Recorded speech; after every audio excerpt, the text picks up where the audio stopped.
if you have any experience with one of these and you want to leave a comment, maybe you have some better techniques, you can definitely leave a comment. Hey YouTube, I just wanted to go through how to rebuild a Skidmore torque tester in case you have one for whatever reason.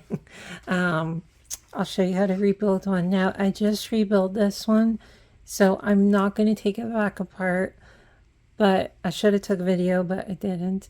But I'll go through some steps because it's actually fairly easy to rebuild. You just need to get the parts. It's actually harder to rebuild the Bilstein shock than the Skidmore. So the first thing to understand that is you need to contact Skidmore and ask them if they sell a seal kit for your model. And it seems like they keep parts for all their models on hand. And the seal kit for this model RL was fairly cheap. So you order up your seal kit, and if you need any other parts, they have it, like the plates or the bolts or the gauges.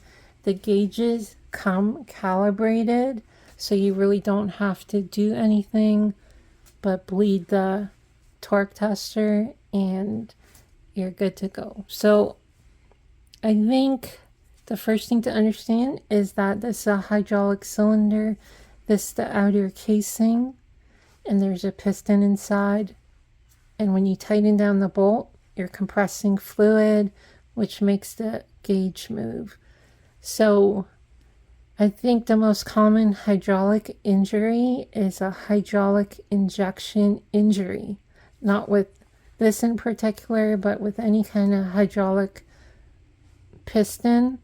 So you want to be careful and make sure you take off all the pressure from the torque tester. So the way you do that is just make sure you loosen the bolt before you undo any of the gauge or the port at the side, so you don't have any high pressure hydraulic fluid shooting out at you. Alright, so let's take off this bolt. I'm going to use my Day Plus Impact with 2-inch socket. It's already loose, but we're just going to run it off.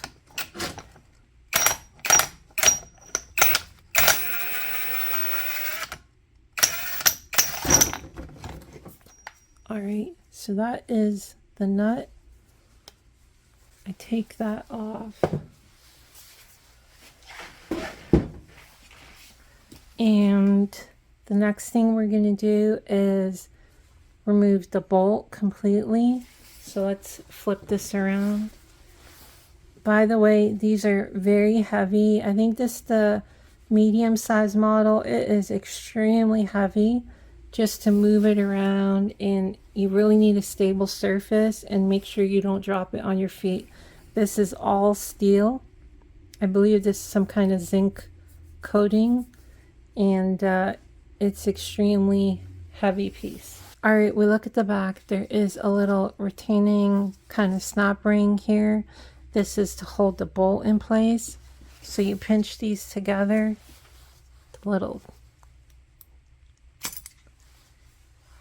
and you get your little kind of snap ring. Then your bolt comes out.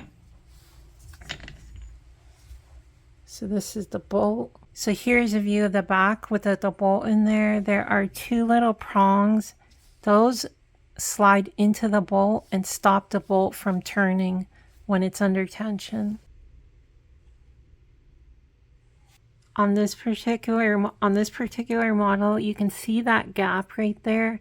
That is the distance this piston moves. That's all it moves when it's compressed. All right, so this is the plate. When the bolt tightens down on, it actually pulls the piston forward. It has this actually very neatly machined bronze bearing. I'm not exactly sure how it's pressed in here, but you can see here it turns so nice. These bolts just hold the plate on there. I don't believe they're torqued to anything specific. They're just there to hold this plate in place.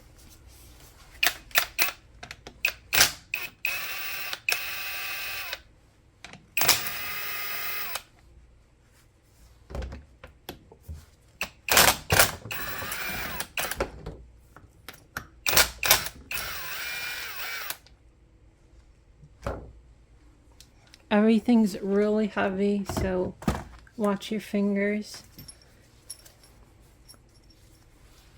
Here you can see a close-up of the plate and the little screws just for holding the plate in place. Here's a close-up of the washer and the back. So without the plate on, now you can see the front of the piston, and this is all the movement there is, that the impact has to pull this piston forward to move the gauge. So you can imagine like an impact like a DCF 961 or the Milwaukee 2967. They are working so hard just to move this piston that 1/4 inch or so. All right, looking at the back of the torque tester, you can see here clearly this is the piston and the outside is the hydraulic cylinder. Holding this in is a massive snap ring. They were very kind, and they have little tapered edges here where you can lift up from. Once you get the snap ring out, and before you pull the piston out, you really want to go over and look real carefully at the edge here, the outer edge. What you want to do is look for any burrs or any damage around this outer edge, because the piston has to clear this outer edge before it comes out. And if there's any kind of little nicks or metal debris here, it could gouge the piston and then you're screwed. So if there is any, so I would clean all this edge up, and if you see any burrs or anything like that, maybe file them down so they're smooth, and then pull the piston out. This thing is super massive. It's almost like 6 3/4. So it is really heavy, and I don't know really the official way to do this, but I thought the easiest way for me is to use a puller to pull the whole piston out.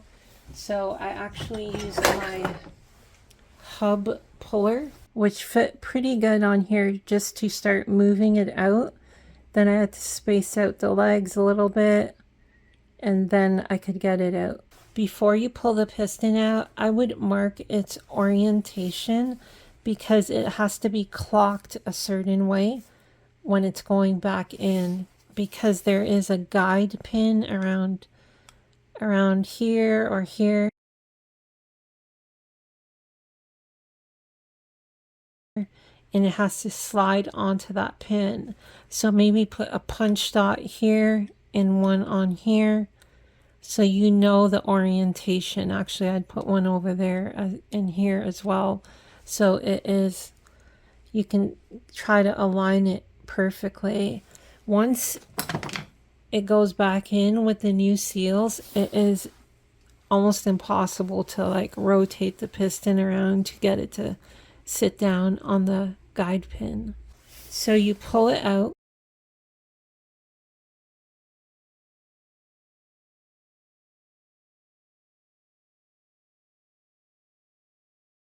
So you mark that, pull it out, clean it all up.